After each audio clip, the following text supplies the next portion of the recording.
अब के क्या एलिगेशंस रहे और किसके खिलाफ? प्रियदर्शन पटनायक, अध्यक्ष श्री जगन्नाथ सेना पुरी।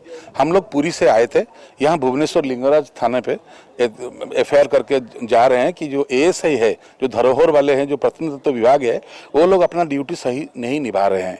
जैसे कि वो प्रोत्साहन दे रहे हैं बेआईन का कार्य के लिए। श्री मंदिर के चारों तरफ जो कानूनन कोई अनुमति नहीं लेके, कोई उनके पास कोई परमिशन नहीं है, लेकिन ज़बरदस्ती इसको खोदाई किया जा रहा है, जिसके वजह से 30 फुट 40 फुट खोदाई की वजह से अभी मंदिर में बहुत सारे दरारें आ गया है।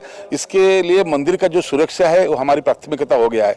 हम लोग विकास को विरोध नहीं कर रहे हैं कि सौंदर्यकरण को भी विरोध नहीं कर रहे हैं, लेकिन मंदिर का जो सुरक्षा वो हमारी प्राथमिकता है। और सबसे बड़ी गुरुत्वपूर्ण बात यह है कि ये इनके पास कोई भी परमिशन नहीं है, ये बिना परमिशन में काम कर रहे हैं। फास्ट हिंदुस्तान में पहली बार हो रहा है कि कोई भी बिना परमिशन, कोई परमिशन नहीं पा के भी ये उड़ीसा सरकार काम कर रहे हैं। क्यों? आप तो अच्छा काम कर रहे हैं, परमिशन लेके काम करने से क्या दिक्कत होता, किस लिए आप ये अंधा कानून जैसा काम कर रहे हैं? तो इसलिए यहाँ में जो केंद्र सरकार का जो एएसआई है, प्रत्नतत्व विभाग, ये भी चुप बैठा है।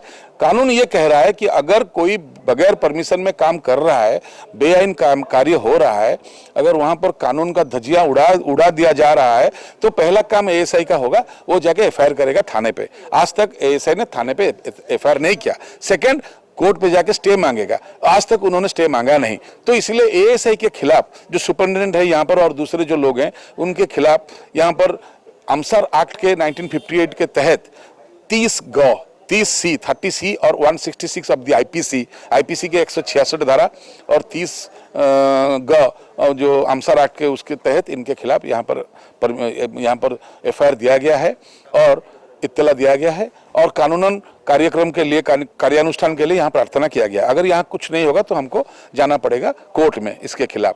तो ये आता है कि क्यों आप चुप हैं। इसमें दो कारण हो सकता है, या तो कोई केंद्र में सेंट्रल मिनिस्ट्री से कोई आपके ऊपर कोई चाप है, कोई प्रेशर है, या नहीं तो आप पैसा लेके उड़ीसा सरकार से उनके साथ डील किया हुआ है, इसलिए आप ऐसे गैर कानूनन कार्य को प्रोत्साहन दे रहे हैं। अपनी ड्यूटी को, आप अपनी पोस्ट को यहाँ पर फॉल्सली नेग्लिजेंस कर रहे हैं। तो इसके खिलाफ हम लोग आज एफआईआर दिए हैं, देखते हैं क्या हो रहा है। वरना ये लड़ाई जो 6 महीने से जगन्नाथ सेना लड़ रहा है कि श्री मंदिर के अंदर बहुत दरारें हो गया है, ये जो विकास किस लिए, अगर मंदिर टूट जाएगा तो विकास किस काम पे? तो इसी के लिए ये लड़ाई चल रहा है।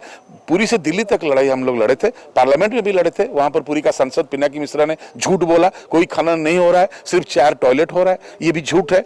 और बाकी जो बात था कि बगैर बिना कानून के जो काम हो रहा है, उसके खिलाफ हाईकोर्ट में भी केस है। हम लोग एएसआई की जो डीजी है दिल्ली में, उनसे जाके भेंट किए थे। उन्होंने हमको ये बोला था कि कोई परमिशन हम लोग दिए नहीं है, उनको कोई डीपीआर जो डिटेल्स प्रोजेक्ट रिपोर्ट हमको दिया नहीं गया है। और आज वहां से मिट्टी खनन से बहुत सारी मूर्तियां निकल रहा है, जो कि जीपीआरएस सिस्टम से इनको ये करना चाहिए था, ग्राउंड पेनिट्रेशन रडार सिस्टम से इनको ये करना चाहिए था, खनन करना चाहिए था एएसआई के साथ। लेकिन OBCC, Odisha bridge construction company and corporation and Tata, ये लोग कोई मंदिर बनाए नहीं है, ये तोड़ मरोड़ करके सब तोड़ मोड़ के फेंक दिया सब बाहर। तो ये जो पुरानी धरोहर है, यही हमारा परिचय है। उड़ीसा को जगन्नाथ के बिना कौन पहचानेगा? अगर मंदिर टूट जाएगा, अगर जगन्नाथ भगवान का मंदिर नहीं रहेगा, तो उड़ीसा का फिर अपना परिचय ही बंद हो जाएगा। ये लड़ाई उसी के खिलाफ है। जय जगन्नाथ।